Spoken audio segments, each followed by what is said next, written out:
हमारी छोटी बहन ने आपको सब कुछ ब्रीफ कर ही दिया है और बहुत ही अच्छे से नए कानून के बारे में उन्होंने आपको बता ही दिया है। लेकिन खासकर मेरी बहन का ये मेरे लिए आदेश भी था और निवेदन भी था कि आप जरूर बोलें।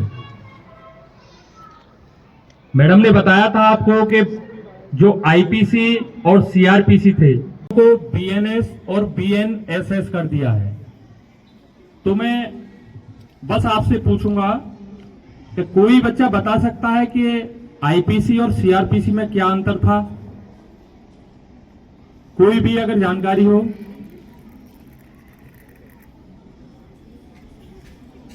आईपीसी और सीआरपीसी में एक छोटा सा अंतर था।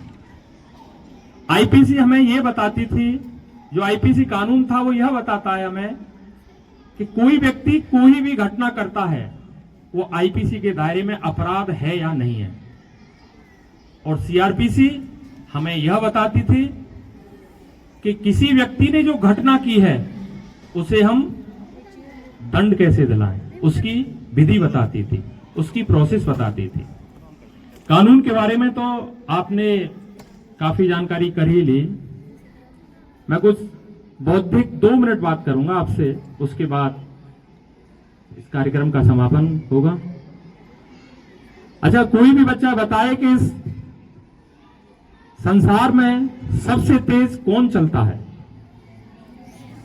कोई भी बताए। और कोई?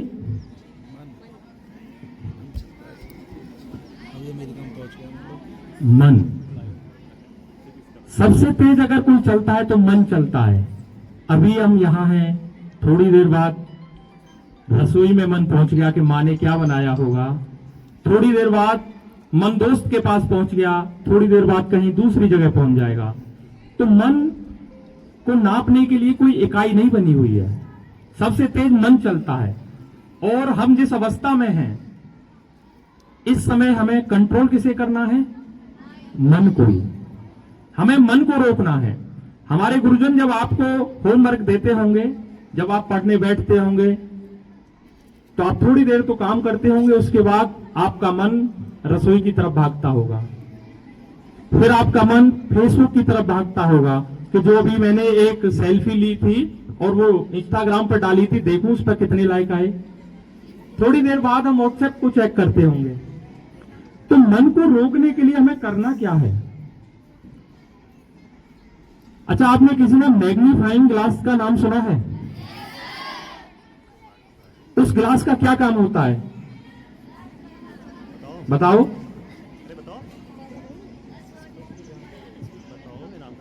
क्या? हाँ, लेकिन उसका जो बच्चे खुरापाती होते हैं उसका एक और यूज करते हैं। बिल्कुल सही।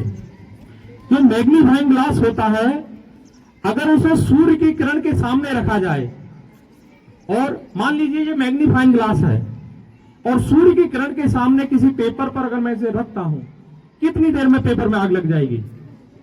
1 मिनट, 2 मिनट, 3 मिनट या 4 मिनट? लगभग 3 से 4 मिनट में उस पेपर में आग लग जाएगी।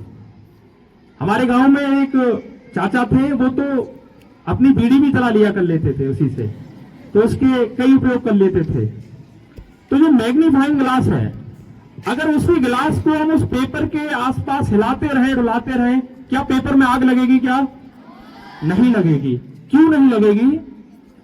क्योंकि हमने अपने फोकस को, अपने टारगेट को हटा दिया। हमने उसे हिलाना डुलाना चालू कर दिया तो टारगेट हटा। तो ये जो मन है ना, ये मैग्नीफाइंग ग्लास का ही काम करता है। हमें इस मन को रोकना है। और इस मन को कैसे रोकेंगे? हमें अपने मूल से जुड़ना होगा। और हमारा वो मूल क्या है? वो मूल है जो हमारे गुरुजन हमें प्रतिदिन बताते हैं। सुबह से शाम तक जो गुरुजी हमें सिखाते हैं वो बताते हैं। गुरुजी एक शायद बच्चों को हो जानकारी, कबीरदास जी का एक दोहा है, वो मुझे याद आ रहा है, वो कह के अपनी बात समाप्त करता हूं। कबीरदास जी कहते हैं कि कबीरदास जी एक चाकी मां चला रही है, उस चाकी को देख रहे हैं और वो माँ चाकी चला रही है। कबीरदास जी चाकी को देखकर रोने लगे। तो माँ पूछती है, अरे आप क्यों रोते हैं? तो कबीर जी कहते हैं कि चलती चाकी देखकर आंसू आवत है मोए, और दोनों पाटों के बीच में साबुत बचान कोई। कहने का भाव यह है, जब चाकी चलती है, उन दोनों चाकी के बीच में जो भी दाना आता है वो पूरी तरह पिस जाता है, पूरी तरह खत्म हो जाता है, आटा बन जाता है। लेकिन वो मां पूछती है कि बेटा इसका कोई समाधान भी तो होगा। तो मां बता रही है, कबीरदास जी फिर लिखते हैं कि चलती चाकी देखकर हंसी आवत है मोए, और जो मूल से चिपक गया बिगाड़ सका ना कोई। अर्थात ये